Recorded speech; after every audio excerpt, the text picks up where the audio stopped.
क्या नाम है तुम्हारा? मेरा नाम इकराम अली है। इकराम।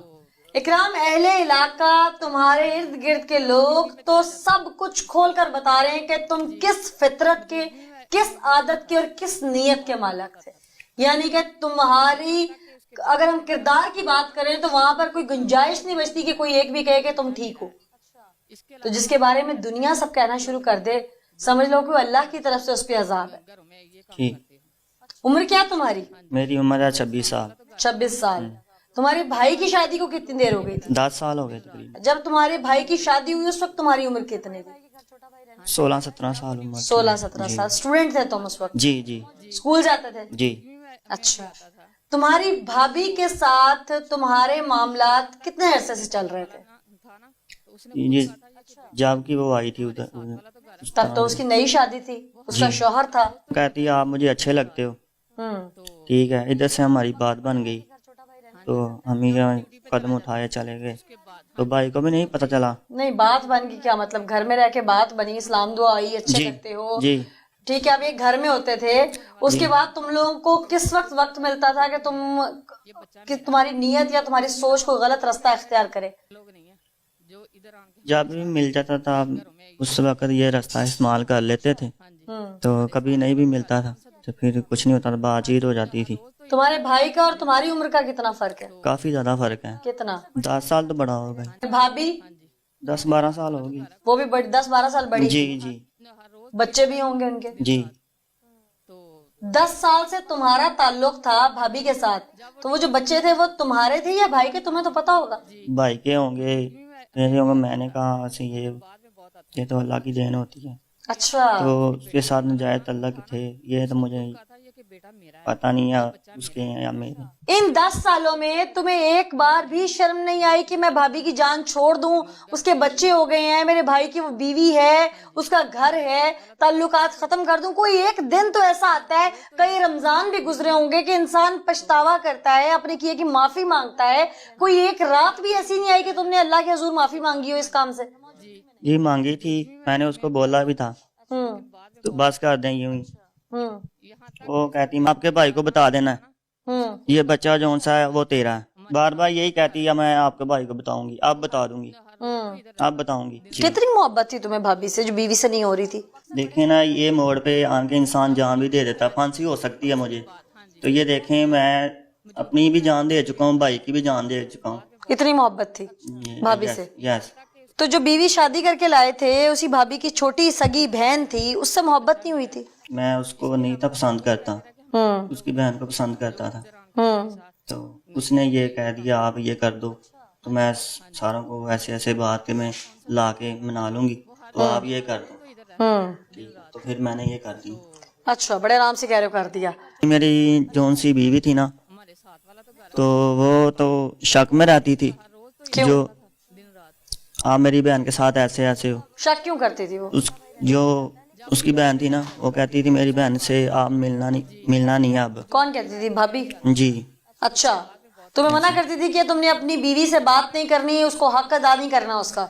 जी। अच्छा, फिर वो लड़के घर चल गई अपने। जान अपनी शादी के बाद भी नहीं छोड़ी।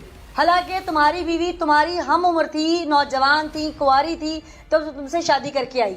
इसके बावजूद तुमने एक अपने से 12 साल की बड़ी उम्र की औरत, 2 बच्चों की माँ, तुम्हारी सगी भाभी, उसके साथ तुमने अपने ताल्लुकात रवा रखे और फिर तुमने नाजायज असलहा खरीदा और अपने भाई को कत्ल कर दिया। वो कहती थी इसको मार दो, हम दोनों शादी कर लेंगे। बच्चे थे ना जी, उसके? जी। तो क्यों मारना चाहती थी शौहर को? कहती है आपसे मैं प्यार करती हूँ, तो उसको मारो, तो कोई बात नहीं है, हम दोनों शादी कर लेंगे। ऐसे ही उसने बोला, तो मैंने भी ऐसे प्लान बनाया, पिस्टल लिया, तो भाई से बातचीत की, वो लड़ने लग पड़ा, मैंने उसको खैर मार दी। तुमने सोचा नहीं भाई के 2 बच्चे भी हैं? भाभी कह रही थी ये बच्चे दोनों ही तुम्हारे हैं, तो आप मुझसे शादी करोगे? अच्छा जी। तो फिर तुमने कहा नहीं कि ये ऐसा नहीं हो सकता है, मेरा भाई है? जी मैंने उसको बोला था, वो कहती आप करो, आप करोगे भी। अच्छा, फिर? बस ये मैंने प्लान बनाया। कितने दिन से प्लान कर रहे थे? 1 माह में। 1 माह से कर रहे थे? ये मारने वाला 1 माह में प्लान हुआ है। मारने के तो और भी बहुत सारे तरीके हैं, वो खुद घर में रहती थी, खुद भी मार सकती थी, तुम्हें क्यों कहती थी मार दो? ये तो उसी को पता हो, उसने क्यों मुझे कह दिया। वो और भी तुमने मार भी सकती सिर्फ ये थी। पिस्टल वाला तरीका ही क्यों चुना? जी और भी बहुत सारे तरीके थे। जी, ये भी आए थे। तो मुझे वो कहती थी पिस्टल ले आओ, छुरी छरी से ये काम नहीं चलेगा, मेरे पे इल्जाम आएगा, तो आप खुद मारो इसको। अच्छा, कत्ल होता है, कत्ल के बाद मुकदमा दर्ज होता है, पुलिस भी आ जाती है, इसके लिए भी कोई प्लान किया हुआ था? नहीं, ये मुझे नहीं था पता, मेरे साथ ऐसा ऐसा होगा आगे, कसम से ये मुझे नहीं था वो पता। प्लानिंग तो थी ना कि यहाँ से कैसे निकलना है फिर पुलिस से। वो कहती थी मैं ही मदई बनना है, मैं ही मदई बनूंगी तो आपको छुड़वा लूंगी। अच्छा, प्लान किया हुआ था। जी। उस दिन जब घर पहुंचे तुम तो फिर क्या हुआ?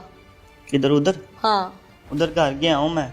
जब लड़ाई शुरू हुई भाई के घर जब पहुंचे थे। जी, हम्म मैंने उसको बोला है अपनी बीवी ले आयो, तो मेरी बीवी क्यों नहीं लेके आए। उसने ईंट पकड़ी है, मेरे पाँव पे लगा दी थी, तो मुझे गुस्सा आया, मैंने कहा यानी तुम तो गए ही पहले प्लान करके मारने थे ना, तुम तो वेपन लेके गए थे साथ। हाँ जी। तो तुमने ये बात खुद से इश्तियाल उसको खुद दिलाया तुमने? जी, अच्छा, फिर तुम्हारी भाभी कहाँ थी जिस वक्त तुम अपने भाई को फायर मार रहे थे? उधर ही थी उसके सामने। तो उसने ऊपर से क्या कहा? इकराम ना मारो, ऐसे कहा भी है एक बार।